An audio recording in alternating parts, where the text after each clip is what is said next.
This is the third and final day of our summer leadership workshop. Thank you so much for joining us today. I promise that the information that you're going to receive is going to be extremely crucial and beneficial to your life. And if you put in place everything that you're going to hear today, I think many of you can actually be really well-rounded, wealthy individuals. So that's what we're hoping. These last 3 days, as you know, we decided this year we wanted to focus on money. And we wanted to focus on your scholarship, paying for school, thinking outside the box, fundraising, figuring out other ways to get funding, not just to help you pay for your classes, but all the other miscellaneous things that we know are important, like your books, your supplies, the transportation, food. So we really want to look at those things. Now, the other thing that we're going to be learning today is more on the personal side. And I know me as myself, I am guilty of this, that I didn't really care too much about my personal wealth, my personal financial being until I left college. And I think that that was a big mistake because I could have been doing a lot of great and amazing things during my college years and learning a lot of stuff during that. So I can see that you can see these two wonderful women that are going to be presenting with us today. And as we've done in the last 2 days, we wait a little bit for people to settle in, to get ready, to find that link on their email so for us to get started. So I just want to say that I will be introducing to all of you Sharon and Isabella. But we're going to wait a few seconds. But just as a reminder, if you're one of the lucky ones, lucky and brave, that raises your hand, and we choose your question, we will be giving gift cards out for those students. So interaction is going to be key in this presentation. You can also ask your questions through the question box. So become familiarized with the buttons if you haven't. This is your first day and you didn't join us the last 2 days, but you do have a couple of buttons there. You have the little hand. That little hand allows you to ask questions. And we do ask you to please ask questions that are directly about this presentation. We won't be answering questions specific to the scholarship. We will be doing that in our orientation. That's going to be August 2nd and 3rd. August 2nd for new scholars, August 3rd for current scholars. So I'm going to see, we have actually a good number of attendees. So I think we can start. What do you think, Sharon and Isabella? Yeah? Yeah, let's get it. So Sharon and Isabella work for an organization called Students Rising Above, and they'll get to talk to you a little bit more about that. But I do wanted to say that they are doing really amazing work, and what they do is try to cultivate extraordinary youth like all of you. So we're really happy and glad that they're doing this for us, and thankful to Isabella, who is a native of Southern California. She recently, well, kind of recently, 3 years ago, graduated from UC Berkeley in 2014. And she's been doing really amazing work with AmeriCorps, City Year in New York. She's a go-getter. And as you can see, just loves to help people. As well, we have Sharon, and Sharon is another do-gooder. And she's been the Student Rising Above advisor in the North Bay area since 2015. She's also from the Bay Area, and she's actually been in Chicago. We actually do have both scholars in the Bay Area and Chicago, and she's majored in psychology and relation communications from Northwestern University. So thank you, both of you, for being here with us, and now you can take it away. We do have two polls that we're going to be launching before the presentation starts, but I did want to introduce you and allow you both to introduce yourselves. Awesome. Thank you. Thank you, Gabby. Hi, everybody. Welcome to the webinar. This is awesome. We're super excited. We do webinars too with Students Rising Above, but usually it's for 10 to 20 students. So this is huge for us. We're really excited to be able to talk to all of you and spend like an hour or so with you all. So yeah, as Gabby was saying, we both work for Students Rising Above. Students Rising Above is another nonprofit organization based in the San Francisco Bay Area, but we work with students across the country to be able to support students to get to and through college and into the workforce. So one of our big focuses is it's not just getting you to college, it's getting you through college so that you have everything that you need to be successful when you graduate. So we work with students to make sure they are taking care of their financial success, that they're learning to save money, that students are getting internships in college and getting involved and building their own professional network so that after college they're able to go out and get a job and put their degree to work. So no matter what you're interested in, we have resources to support you. Sharon and I, we both work for the Students Rising Above Hub team. So the Hub, it's an online community, so I'll quickly show it to you guys. I'm pretty sure everyone can see my screen. So this is the Hub. It's an online platform that anyone across the country, so all of you guys can go on later today and create your own account for the Hub. And you're able to make an account. You can post questions and get answers from advisors. So if you probably have your advisor at college, but they're busy, or you can talk to Gabby and her team, but you always have those little questions that you want answered. So that's what we can do for you on the Hub. It's just like Facebook, you post your question, and then someone will answer you within 24 hours. And then we have tons of resources in the resource library that we'll be showing as we go through our slides today. So if you have any questions after this webinar and you want to keep talking to Sharon or me, you can come on the Hub and we're always happy to help you there. Sharon, do you want to add anything to that? I would say too, like one of the questions is someone asked you, do we have websites you can follow us at? And yes, so the Hub is that website. So in addition to like the resources and the webinars and posting a question, us advisors on the Hub are always posting like tips and reminders and articles that will help you. So you can totally log on there and just see what we've posted, and it's always just kind of useful information to help you succeed.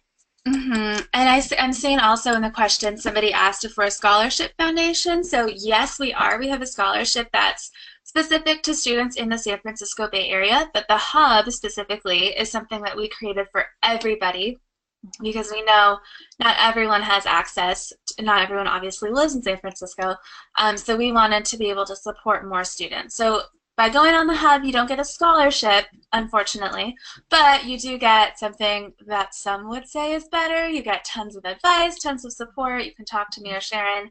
We do phone calls with students. We can do like Skype interview prep, lots and lots of resources that you can take advantage of.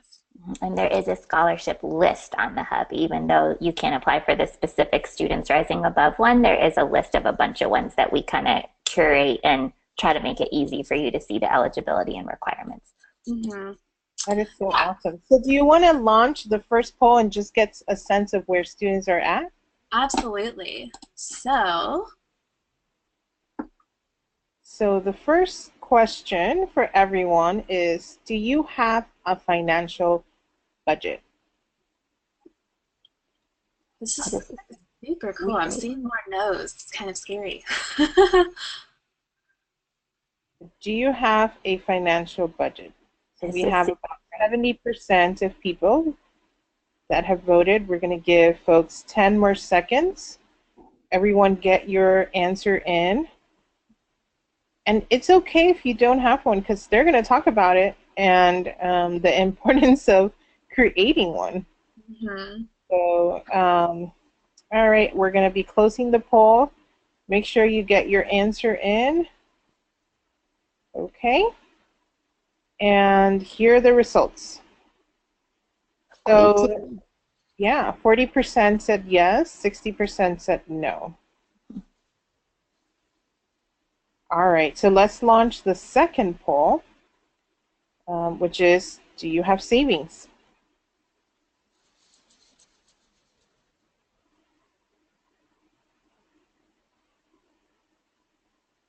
It's great to see you guys responding. That's so helpful.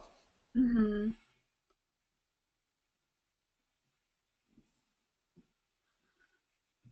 Okay, so we'll give 5 more seconds for folks to respond. 5, 4, 3, get your answers in. 2, 1. Okay, we're closing the poll, and here are the results. Look at 50. that. Yeah, exactly 50-50. Awesome. Well, that's really helpful so that we can kind of focus on those topics as we go through to kind of know where you guys are at. Cool. So I think so, Gabby, do we have any more polls or should we go ahead and get started? You can get started. Okay, awesome. So I'm going to go ahead and make this full screen. All right. Okay, great. So this is an overview of what we're covering today. And so this is all part of building wealth. Like building wealth is a lot about making the small things add up for you and kind of making small choices that add up. So today we're going to talk you through a bunch of different components of building wealth. So budgeting, saving, bank accounts, investing, credit cards, credit scores. And it's important to know like all of these are part of being wealthy. It's not just having a job that pays a ton. You can end up very wealthy even if you have a job that pays a little. Like you'll sometimes see articles about like a high school teacher that became a millionaire just by saving and investing. So you can totally do it. It is doable. And it's also good to keep in mind, like even Steph Curry would be broke if he did not have a budget, if he did not stick to like spending within his means. So it's just important to know all these pieces and see how they work together and how they add up to help you build wealth. Mm-hmm. All right, so the first thing to understand when we're talking about building wealth and saving money and making a budget is just the very basics, right? Understanding needs versus wants. So there are some items that we all need to live. So in order to survive and make it in this world, we need food, housing, transportation, clothing, and telephone. I guess you could say you don't necessarily need that, but it's kind of come to be a necessity this day and age. But when we're talking about all of these things, we need to understand that we don't necessarily need the best or the fanciest or the newest. So we don't need to eat out all of our meals. We can cook things at home. We can pack our lunch and bring it with us to school or work, and that's going to cut down on our expenses. We don't necessarily need to live in that fancy new studio apartment. We can live in a house with 4 other people and save money. We don't need a car, right? We can take the bus. I'm sure most of your colleges offer a shuttle service or they come with a bus pass that you can use to take public transportation. Clothes, you don't need the newest Jordans every time they come out. You don't need brand new shoes for every season of the year. You can stick to the basics and invest in some good pieces that are going to last you a while. And then the cell phone, I know the students I work with, they're always trying to get the newest iPhone, the iPhone 7 every time it comes out. You don't need that. I'm still on the iPhone 4 and it works great. So always think about the basics, right? You don't need the newest thing. You can take little steps to save money and that's going to help you in the long run. And then so once you set up your budget, it's important to stick to it, right? Because the budget, just setting up a budget doesn't actually mean you are saving any money or making it work. You have to actually stick to it once you set it up. So a budget means that you set concrete amounts for different expenses at the beginning of the month and or at the beginning of the year. And you try to stick to those amounts. Like your budget will work if you stick to those amounts. If you don't stick to them, your budget kind of doesn't work. It's important or it's useful. A good tip is to calendar your bills, like set up on your Google Calendar or on your paper calendar, however you do it, write the bill's due date and make sure in your budget that you're planning to have that money available when it's due. That way you avoid late fees, which can be like $35 and you've got better stuff to do with $35. and you build good credit that way, which we'll get to credit later. Make saving fit into your budget too. So small amounts really can add up. If you plan to save in your budget, even if it's just a little, we'll show you in a couple slides how that can really add up. The next slide is an example budget, just so you can see. And your budget does not have to look like this. The next slide is that there's a lot of different ways to have a budget, but the important things are you need to have somewhere in your budget your income. So it can either be like your yearly income, like all your financial aid and scholarships and how you break that down for tuition and like spending money, or your income could be just like your spending money and then your budget, you budget how you do that. So you can do it both ways. But so your budget has to include your income and your expenses. So see, this top left is income, this bottom left is expenses like cars, cell phone, gym, and the basic idea is that the amount you spend, your expenses, should be less than your income or match exactly. This actual and difference columns, you don't really need those. That just kind of helps you figure out at when the month is over. Did you go over? Did you stay under? Do you have extra to carry over? So that's basically all a budget is. It's just your income, your expenses, and then trying to kind of stick to those amounts and plan for what you need so you have what you need when you need it. Mm-hmm.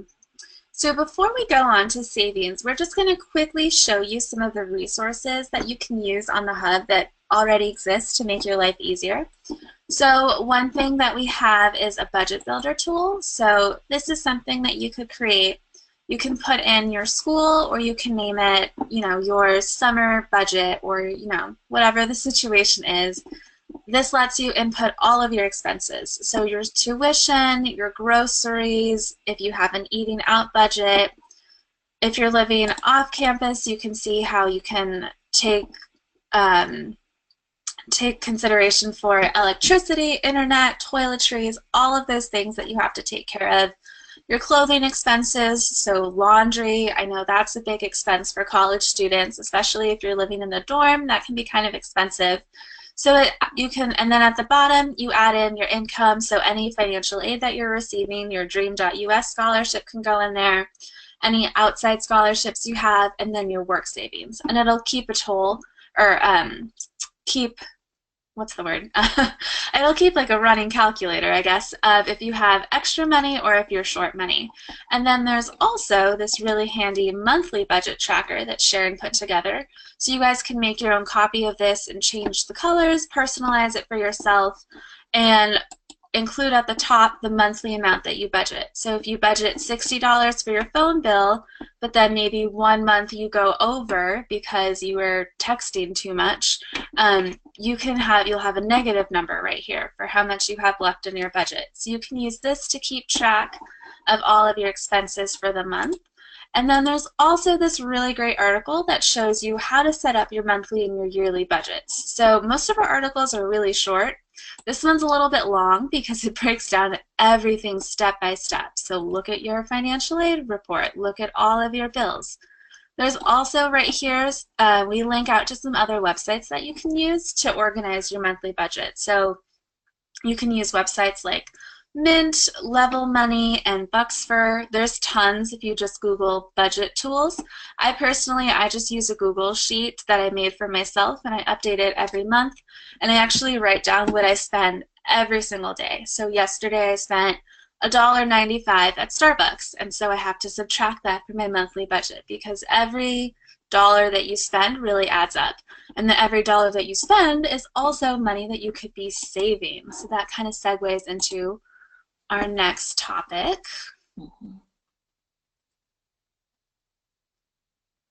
Oh, well, so again, lots of ways you can make your budget. And then, so how much should you save? So the general kind of rule of thumb is 20%, but what we're going to recommend is create a budget that minimizes your spending and uses your money for things that are truly important to you. So in other words, like for me, for example, if I'm going to a work meeting, I like to pack my lunch. Like it is not important to me to spend $10 on lunch out if I could just pack and bring my own. Does that make sense? Like if I spent that $10, it's not important to me. It doesn't make my life better. I don't care that much about it. It would just be $10 I could have saved. So you create a budget that like minimizes your spending, uses your money for things that are truly important to you and truly like needs and important to your life, and then save as much as you can. So if you can save more than 20%, that's awesome. Save more than 20%. If you're young and you're just starting out and you can only save like 10%, that's fine too. Start there and then just keep minimizing your budget, being frugal, and saving as much as you can. That's how to do it. Mm-hmm. And so it's all about when you start. So the earlier you start, the more you can save. So this is really fun.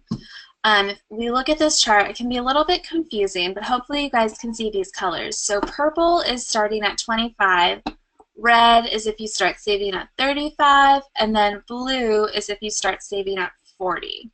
So when we look at this, we see that the person who starts saving money at 25 is going to end up saving significantly more money than everybody else. So the person who starts saving at 35, they save the least because the person who started at 40 is saving double. So maybe the 25-year-old saves $5 a day and the 40-year-old saves $10 a day. They're going to end up not making the same amount of savings over time. So the earlier you save, the more you're going to end up with. And the reason is because it's not just adding up the amount you save. It's also, these are secrets of investing right here. So this is important to building wealth. It's also interest and investments that can grow. So that's why the purple line is so much steeper, because it's not just adding up. I save $5 plus $5 plus $5. It's like the earlier you start, the more time is on your side. So time helps the interest grow and time helps the investments grow. And we'll show you that in our next example too. Yes. So Gabby, are we going to do a poll here? Yeah. Let's find out how old folks are. So let's see, how old are you? And of course, those that are younger, the 18, 19-year-olds are going to be able to make a lot more money than those that are 26 if they start saving now. That's okay though. 26 is still pretty young. Like, it's just a lot of people think like, oh, I'll save once I have a better job. I'll save once I'm really grown up. And you should start as early as you possibly can, even if it's not that full 20%, even if it's just a little. Okay, so we have a few more people coming in voting. 5 more seconds. Get in your answers. Okay, so closing the poll now. And here are the results. Oh, cool. Okay. Awesome. So a lot of you could really start now and make a huge difference. You have a lot of years to gain the interest and investment growth, which is awesome. And even, again, the people in the 26 and up category, it's not too late to start saving. It's never too late to start saving. You'll see in this graph, again, the person who started when they were later, because they did double savings, they still ended up with quite a lot of money, right? So the more you start saving and the sooner you do it, like go start it today, you're going to end up with more. So we're going to show you this CNN retirement savings calculator, or retirement and also just general savings, which is a really cool resource that is accessible to everybody. It's free, so you just Google CNN Money Savings Interest Calculator, and Sharon is going to walk us through the steps for this. Well, and I wonder too, we should take a quick pause here because I see someone in question says that they can't see the screen, but someone else in questions definitely said that they could see the visuals. So can we just take a quick minute here? Like, can we do a poll that's like, can you see the screen, and just make sure that most people can see it? Oh no, we have to see those set up. Or can people type in questions like, yes, I can see the screen, or no, I can't? Let's just get an idea of like, can most of you see it? Yes, yes, yes. We've got some no's in here.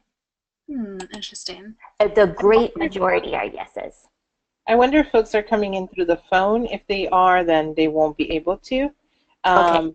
But what we will do is once we finish this, we are going to, it's being recorded, so everyone is going to be able to see it and see everything you're showing as well.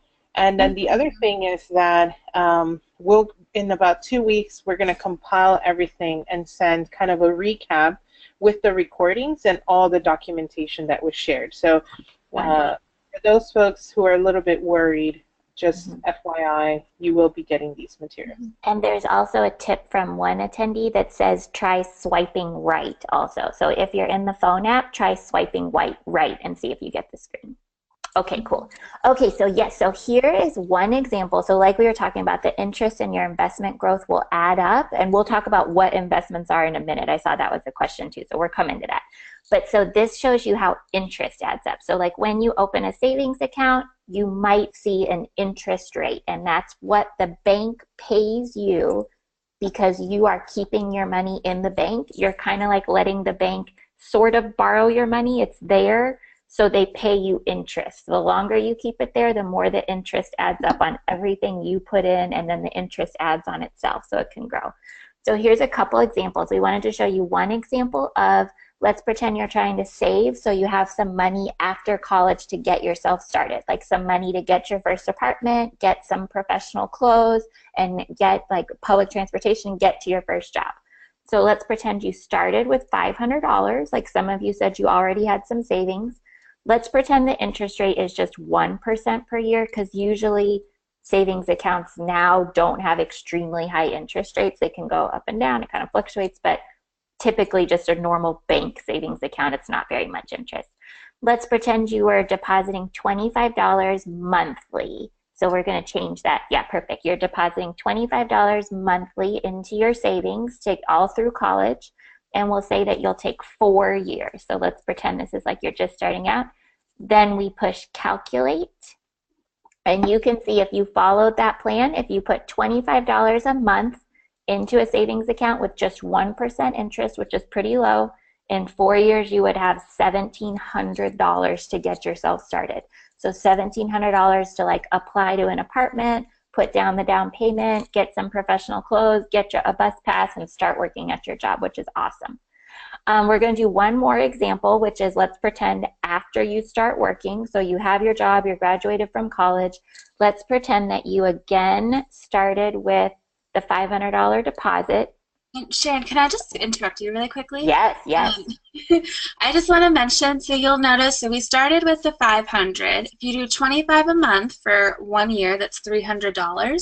So that's going to be $1,200 at the end of 4 years. So if we add that to our initial deposit, that means we were personally contributing $1,700. But with that interest, we made an extra $4,350. So that's kind of how the wealth building works, right? You have to have that interest. You can't just be putting the money under your mattress, because that money is not going to grow. But the money in the bank, that's what's going to grow. And even though $4,350, you're like, that's not that much money, it is, right? Because that's going to add up, and you're going to earn interest on that money, and that's how it grows. And this was only 4 years. So that was only just trying to scrape up a little bit to save during college so you can get yourself started. So the next example is, let's pretend you're out of college now, you have your job, now you're going to really start saving for big stuff like retirement and your emergency fund and all that kind of thing. So we're going to change the interest rate to 5%, because now we're not talking about a savings account, we're talking more about like investment growth. We're talking about you saving money every month and year and putting it into an investment account to let it grow for the far future. So we'll put 5% there. Again, we're just going to start with $500 to start with, just a little bit to start with. Additional deposits, I think we were going to do 100 monthly, right, Isabella? That's what we decided on. So $100 a month. So, and that depends too, right? Like, we don't know exactly what your first paycheck is going to be. You guys are going to work in all different fields. You might be saving more than 100 right away. You might be saving less than 100. One important thing to consider is, like, as your salary goes up and as you kind of get yourself settled in your job and you're making money, you can start saving more than 100. That would be awesome if you could. You might be able to do that right away depending on the career field you go into. The other thing is, think about 100. It can sound like a lot, right? But if you think about, look in what you spend, like as you're on Mint or you're on one of those apps or you're on your bank statement, look at what you're spending and decide, like, where can I scrape stuff up, right? So if you're spending at Starbucks with your friends, maybe you don't need a Starbucks with your friends. Maybe you guys can do something that's free instead of like the $5 Starbucks, and those could add up. Or like if you buy a pair of shoes that's more like fun shoes, you didn't really need them, that could go into your savings instead. So you can kind of scrape up that 100 looking in your budget for where to put pieces together. And then we're going to change the how long you'll save. I think we said, Isabella, do we say like 30 years? This is more like you're kind of saving for retirement. This is like you're saving for big stuff later. Yeah, so we'll do 30 and then we'll do it again with 40 just to see the difference. Or we could just do 40 if you want. That's easier. So that would be like you started saving around like 22. You plan to retire at about 62. Okay. So then we'll calculate it.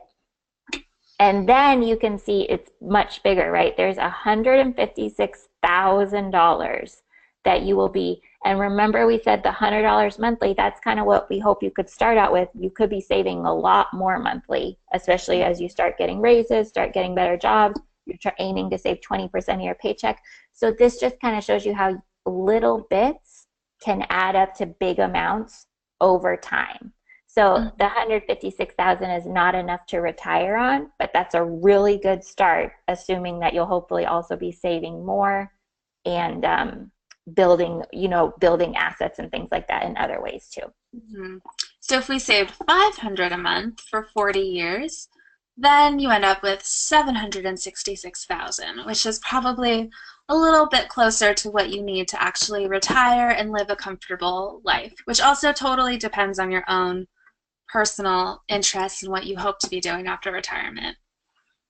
And then you guys can totally use this money calculator. So see, it's just the CNN savings interest calculator. You could totally go to that website and play around with whatever fits your personal situation totally to get an idea. Mm-hmm. So I'm noticing there's a lot of really great questions about, what bank account do you need to get this interest rate?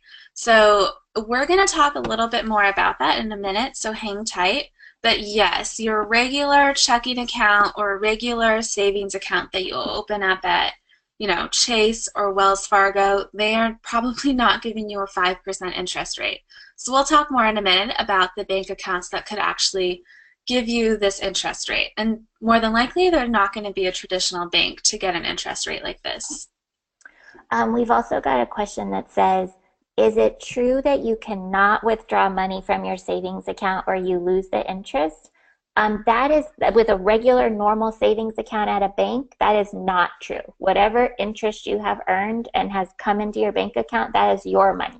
So whenever you withdraw from savings to use it for something else, you get the interest you have earned. Now, if you withdraw it, you're not going to continue earning interest because you no longer have money sitting there to earn interest. There are some types of investments that are more like if you withdraw early, you don't get the benefits, like certain investments that will be like you have to leave it in there for a year or 2 years or 5 years. Those are called like CDs and things like that. But so those, you'll know if you're in an investment like that, like it will be a certain commitment. But with normal savings accounts, no, that interest is yours as soon as it's in there. Mm-hmm. Cool. Good questions. Yeah, you guys have awesome questions. Yeah. All right, so let's go back to the Prezi. There was also a question. Someone said at 65, how much money do you need to retire? That's a good question. The kind of going number. So don't be scared. Everyone sit down, brace yourself. This is not a scary thing. You can do this. The kind of going number out there now is you need about $1 million to retire. But keep in mind that depends on your lifestyle. It depends how long you plan to live, right? So $1 million is like if you plan to retire at 65 and then live another 40 years, you need to support yourself for 40 years. Also, it depends on what you want to do when you retire. Like when you retire, that $1 million number is usually intended for people who are like, I'm going to retire and I'm going to travel and see the world and do all this stuff. That might not be you either. Also, I kind of just lost my train of thought, but also remember that you're going to be scrimping and saving, you're going to be frugal, you're going to be making all these things add up so that you will have a lot of money to retire in the end. Mm-hmm. I lost my train of thought on something else about that, but that kind of makes, and it depends too on your expenses. Like, is your house very expensive when you retire? Those kind of things.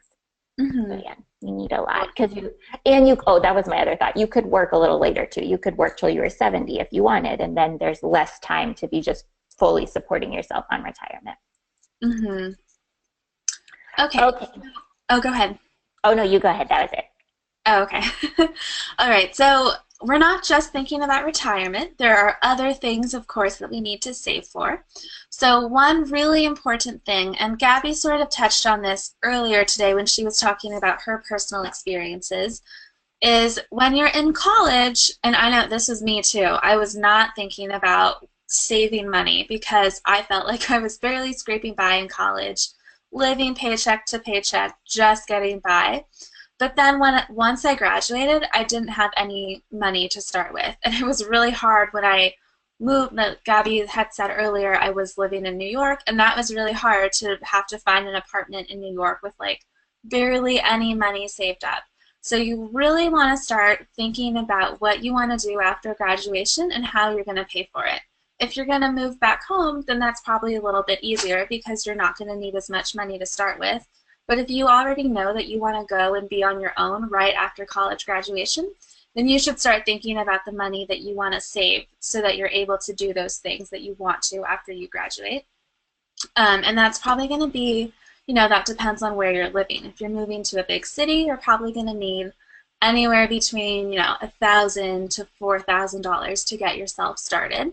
You also want to save for an emergency fund. So an emergency fund is basically your rainy day money. That's the money that you're going to access if you lose your job or you can't find a job for a couple of months, or if your car breaks down or something happens to where you're living, maybe your apartment floods and a bunch of your things get damaged and you have to buy new stuff. That's the money that you're going to access in that situation so that you're not having to ask everyone and borrow money from people and take out sketchy loans, right?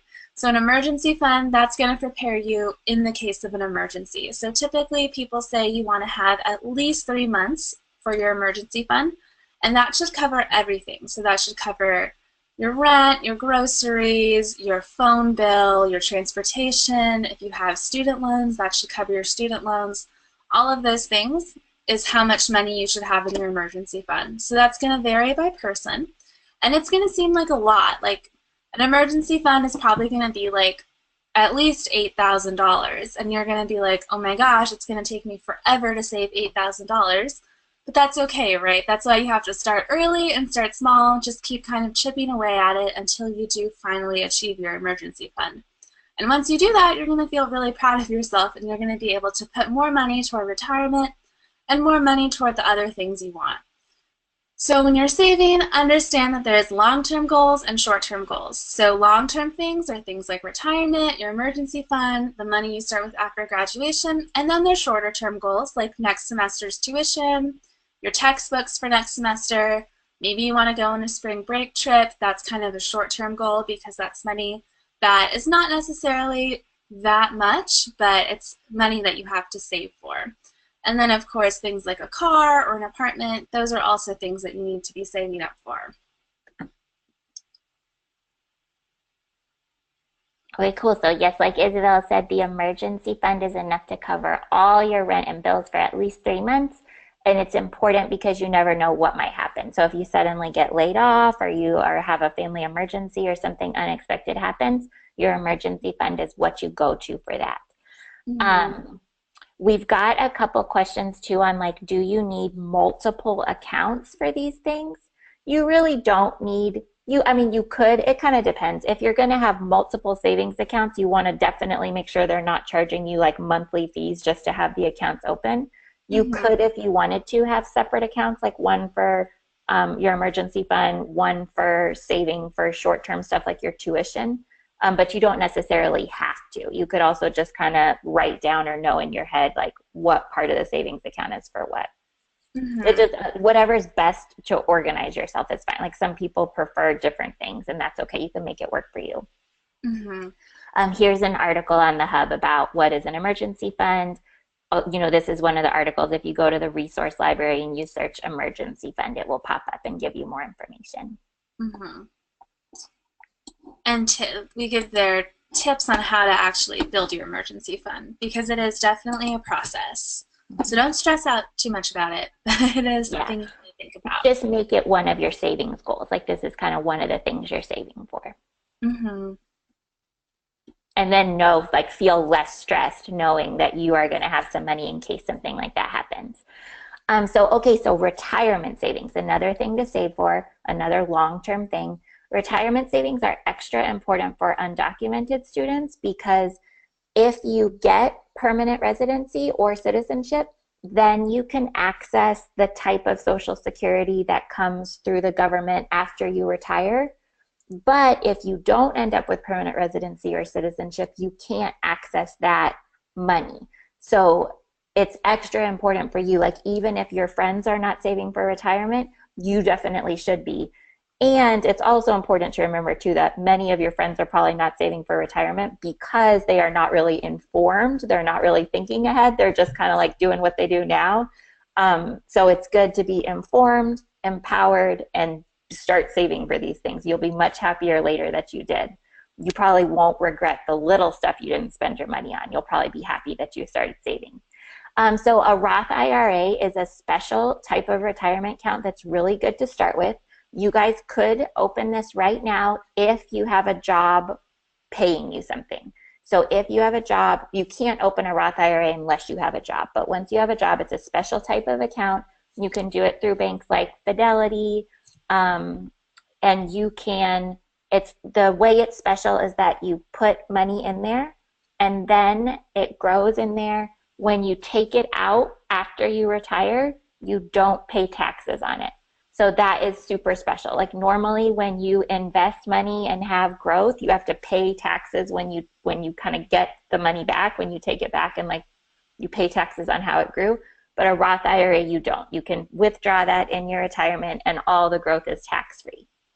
So that's a special type of account. You can do it as soon as you have a job paying you, even if it's just a part-time job or whatever. When you're considering more of like a permanent job, kind of like a career type of job with a company, you can talk to their HR department and see if you're eligible for a 401k. So as an undocumented student, this depends on the company and this depends on the particular bank if you're eligible for the 401k. So you'll want to ask them and clarify, like, are you eligible? If so, that's another special kind of retirement account. It's special because you don't pay taxes on the money you put in now, so you end up paying less taxes now. And then and then sometimes the other way it's special is that sometimes your company will match what you put in. So also ask your potential company if they match. Sometimes companies will say, like, if you contribute up to 3% of your paycheck straight to your 401k account, we will match you that same amount. So in other words, you put in 3% of your paycheck, it goes straight into your 401k, and then your company doubles that basically. It's like free money. So if your company does match, try to take advantage of that. That's super helpful. And talk to them about, like, am I eligible as an undocumented person? Like, can I have this 401k with your company and with the bank that you use for the 401k? Mm-hmm. Okay. So I know as we're going through these slides, a lot of you are probably like, I'm 19, I don't need to save yet, I have a lot of life ahead of me, but saving is so important. We really want you guys to understand this, and not just because obviously it is important, but also, at least for me, I never saved money when I was in college, and I didn't save money until very recently. I was like 23 when I finally opened up a savings account, just because this is something that nobody told me. So like Sharon was saying earlier, your friends probably aren't saving for retirement, not because they don't want to, it's probably just because they're uninformed. When you think of retirement, you think that's something you do when you're 65, right? But if you don't start now, it's going to be a lot harder to retire when you're 65. So when you think about saving, think about the fact that you are making this personal choice to do something better for yourself in the future with your money. So say no to things now. Say no to going to concerts. Say no to going out to dinner all the time. Say no to buying lunch with your friends every day. Is making one small choice towards saying yes to something bigger later. So skip lunch for a month, and then maybe you'll have the money to make a down payment on a car, or maybe you'll have the money to go on a vacation or do something that's actually way more important to you. Like Sharon was saying, buying your lunch out during the workday, that's not that special, right? But going to a concert, that is more special. So say no to something now to say yes to something later. And saving can be exciting. So I have a savings account. Every time I make a big deposit to it and I see that money go up, that's exciting because I know that's money I can access later. So it doesn't have to be boring. Make it important to you. Physically write down what your goals are so that you know what you're saving for. You're just saving to save. That's not that fun. But if you know you have a goal in mind and you know you have something you really want that you really care about, that's going to make it a little bit more special for you. And your goal, honestly, too, might just be less money stress. It might just be kind of changing that pattern in your life so that money isn't a stressful thing and it's more like something you feel comfortable with and you know that you're secure in. Totally. And I'm sure a lot of us, we also have family members and parents we've seen with a lot of money stress. So setting yourself up for success so that you don't have to be in that same position, or so that you can maybe help them out one day so that they have less money stress. Or just teaching them, this is how you budget, this is how you plan for everything, so that they're not as stressed financially either. Perfect. We've got so many good questions. It is hard knowing that we can't answer all of them in the time we have. One that I think might apply to several of you is someone says like they have a lot of scholarship money and savings, but they're wondering like, hey, they won't be working while attending college. They don't want to pay that money towards tuition, because it feels like you're losing it. If you pay it towards tuition, it feels like you're losing it. Do you think it's a good idea to take a loan out for the amount you already have? Because making those loan payments will build your credit. I would say no, because the thing about loans is, remember we talked about interest on your savings account that adds up and adds up the more you leave the money in there? Loans and credit cards and things like that are the opposite. The interest adds up. The more you borrow the money, the more the interest adds up. So you probably don't want to take a loan and have that interest adding up. Like, yes, the payments will build your credit, but you'll end up paying more in interest. So even though it sometimes is hard to part with the money out of your savings account for tuition payments, if you set up the budget, you minimize your spending, you stick to the budget, and you might know that, hey, that money is helping you avoid loans so that you don't have all that interest adding up, that might be financially better for you. It might end up costing you less because you're not having to pay the interest on the loans. Okay, let's keep going. So researching banks. So when you're looking at banks, there was a question like, are credit unions recommended? Yes, you could go to a credit union also. So you can look at banks, you can look at credit unions, you can compare them. You want it to be easy to deposit and withdraw your money. So you want to understand, like, do I deposit at the ATM? Do I deposit with my mobile app? Do I deposit at the building of the bank? And how do I get it out when I need it? You definitely want there to be no monthly service fees. And this is important. As a student, as a college student, you should not have to pay monthly service fees on your checking account for sure.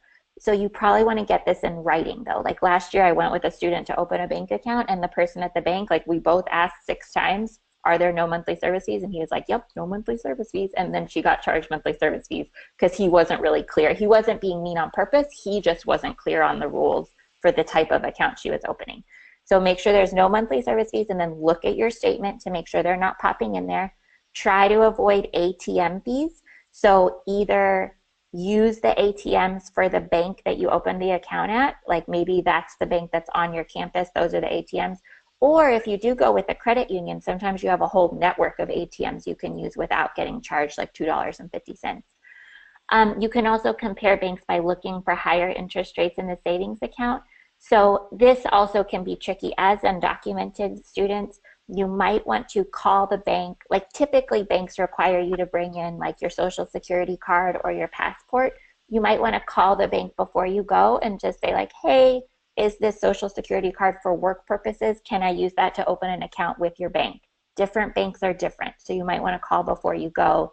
That's the same thing with these online savings accounts like Ally and Synchrony. Sometimes they have higher interest rates, but they may require different paperwork than you have.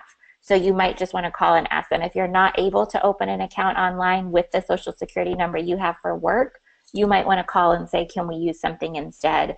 Or call a different bank. Different banks have different rules. So some are more friendly and some are less, some are kind of more rigid in what they have to require. Some might be more open and flexible. Mm-hmm. And we've got an article on the Hub too about comparing banks. Thank you. Yeah, so we also have an article on the Hub that you can check out. It's how to choose a bank or credit union. And it really breaks down what Sharon was telling us all about right now. It talks about what to look out for, the difference between banks versus credit unions. That can be kind of confusing for a lot of us.